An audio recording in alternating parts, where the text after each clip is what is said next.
අම්මේ බඩගිනි. උදේට කෑවෙත් නැහැ.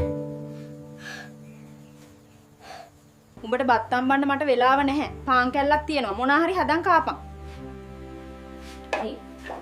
සුපුන් පුතා එන්නකො පුතාට පුළුවන් ද මේ දර කුස්සින් ගිහින් තියන්න. මං කන්න මොනා හරි දෙන්නම්. දර ටිකත් ඔක්කොම කුස්සියට දැම්මනේ.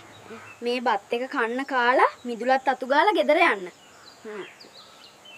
මම මේ මිදුල ඔන්න තරම් අතු ගාලා තියෙනවා. යාළුවනේ කන්න මොනා හරි දෙන නිසා මේ ගෙදරට එනවා මං නිතරම. මම හැමදාම නිදාගන්නේ බිම. අම්මා මාව ඇදට ගන්නෙ නැහැ කවදාවත්.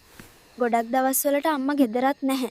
මං හැමදාම උදේට තනියම නැගිටලා දත් මැදලා මුණ සෝදලා ඉස්කෝලේ යන්න ලෑස්ති වෙනවා.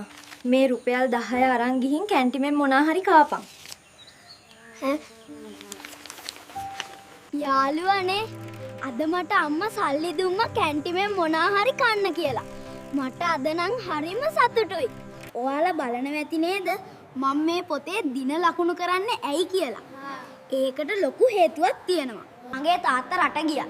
එයා ගියේ බෝට්ටුවෙන් ඉතාලියට. ඒත් තව මෙයා මුහුදේ ඉන්නේ. මට තාත්තා කියනවා වුණා දවස් 45ක් යනවා කියලා. ඒකයි මම මේ දින ගනින්නේ. අද මොකද සුපුන් වෙලාවට එවිත් මෙට්ටෙවත් තෙමාගෙන උදේම හැරුණාද? පන්ති කාමරේදී ටීචර් මට විහිළු කළාට මෙට්ටේ තෙමා ගත්තද කියලා. ටීචර් දන්නේ නැහනේ මට නිදා ගන්න මෙට්ටයක් නැහැ කියලා. සුපුන් ඔයා විතරයි තාම විභාග ගාස්තු දීලා නැත්තේ. දැන් කී දවසක් කීවද? හෙට ගෙන්න අනිවාර්යෙන්. තාත්තා ඒතාලියට යන්න තව මාසයක් විතර තියෙනවා. මම බලන් ඉන්නේ තාත්තා ගිහින් කතා කරනකම්. දැන් තමා යාළුවනේ මගේ ජීවිතේ වෙනස් වෙන්නේ. ඔය ආව මාම තමා ඒකට හේතුව. යලි උපදින බාදේක උපදින දිනේ මමාමිය දේවා යලි කිසි බාදේක උපදින දිනේක මනුලොව මා බිහි නොවේවා